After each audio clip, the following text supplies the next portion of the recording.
আবারও প্রেস মিডিয়ার সামনে গাঙ্গুলি পরিবারের নাক কাটা যাওয়ার থেকে বাঁচিয়ে দিল কুসুম। হ্যাঁ বন্ধুরা, ভিডিওটা লাইক দিয়ে দেখতে থাকুন। যেই মুহূর্তে কিনা প্রেস মিডিয়ার সামনে দুর্দান্ত কনফারেন্স অ্যাটেন্ড করে সফলভাবে অনুষ্ঠানটা শেষ হয়, ঠিক সেই মুহূর্তে ইন্দ্রাণী গাঙ্গুলি এবং সকল নিউজ রিপোর্টার্স থেকে শুরু করে সকলে যখন হাততালি দিতে থাকে কুসুমের জন্য এবং বলতে থাকে যে সত্যি কুসুম ম্যাডাম, আপনি আরও একবার প্রমাণ করে দিলেন যে আপনি গাঙ্গুলি গ্রুপ অফ কোম্পানিজের ব্র্যান্ড অ্যাম্বাসেডারের জন্য একদমই যোগ্য এবং আপনার যোগ্যতা আমাদের কাছে সুস্পষ্ট হয়ে গিয়েছে। আপনাকে আজকে যে সকল প্রশ্নগুলো আমরা করেছি সেটা সঠিক উত্তর দিয়ে আপনি আমাদের ভুল ধারণা একদমই ভেঙে দিয়েছেন। এবং তার থেকেও বড় কথা, ইন্দ্রাণী গাঙ্গুলি যে কোনো দিনও গরিব বড়লোকের মধ্যে ভেদাভেদ করেনি সেইটুকুও আপনি আমাদের কাছে সুস্পষ্টভাবে বুঝিয়ে দিয়েছেন এবং সমাজের কাছে ইন্দ্রাণী গাঙ্গুলি একটা দৃষ্টান্ত হয়ে থাকবে। ঠিক সেই মুহূর্তে যখন কুসুম বলতে থাকে যে সেটা তো অবশ্যই হতেই হবে, কারণ আমার দেবী মা কোনো দিনও কোনো ভুল সিদ্ধান্ত নিতেও পারে না এবং তার থেকেও বড় কথা, আমার দেবী মা থেকে কোনো দিনও কোনো ভুল হতেই পারে না।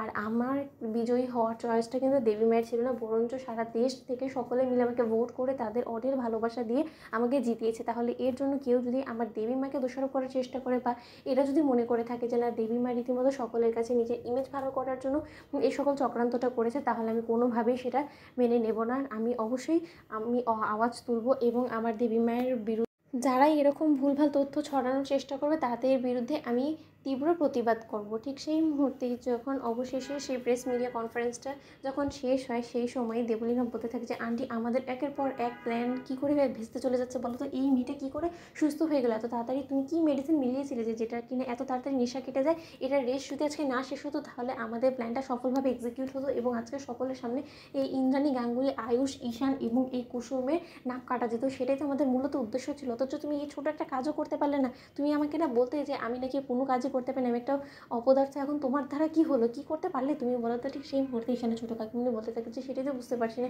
মেয়েটা তো দিব্যি। আমি যখন ওর সঙ্গে রুমে গিয়ে কথা বললাম তখনও ও নেশায় টলছিল, এখন হঠাৎ করে এরকম হয়ে গেলো কী করে সুস্থ? আমি তো সেটাই বুঝতে পারছি না। ঠিক সেই মুহূর্তে কনফারেন্সটা সফলভাবে শেষ হয়ে যাওয়া মাত্রই যখন ফরেন ক্লায়েন্টসরা আরও বেশি কুসুমের সঙ্গে কাজ করতে আগ্রহী হয়ে পড়ে এবং একের পর এক ডিলের অফার দিতে থাকে, ঠিক সেই মুহূর্তে আয়ুষ বলতে থাকে যে কুসুম, তোমাকে ওরা আরও কিছু অফার্স দিচ্ছে এবং সেই সকল অফার্সগুলো তুমি যদি একবার কমপ্লিট করতে পারো ভালোভাবে, তাহলে কিন্তু তুমি অনেক দূরে অবধি এগিয়ে যেতে পারবে এবং তুমি এই লাইনে দুর্দান্ত পারফর্ম করতে পারবে। একবার যদি তোমার নাম ফুটে যায়, তুমি বুঝতে পারছো যে তোমার ভবিষ্যৎটা সামনে উজ্জ্বল হয়ে যেতে পারে। অন্যদিকে এ কথা বলা মাত্রই যখন কুসুম বলতে থাকে যে সবে মাত্র গাঙ্গুলি গ্রুপে আমি কাজ করার সুযোগ পেয়েছি, সেটা কি আগে করিনি? তারপরে আমি একের পর এক কাজ করে আপনাদেরকে অবশ্যই হেল্প করার চেষ্টা করব। এই কথা বলে যখন অবশেষে সেই কনফারেন্সটা শেষ হয়, ঠিক সেই মুহূর্তে ঈশান দেবলীনার কাছে গিয়ে বলতে থাকে কি, দেবলীনা ম্যাডাম, খুব তো চেষ্টা করেছিলে এই গোটা অনুষ্ঠানে কুসুমকে অপদস্থ করার, পারলে কি পারলে না? তো বন্ধুরা, লাইক এবং শেয়ার করে সাবস্ক্রাইব করতে ভুলো না।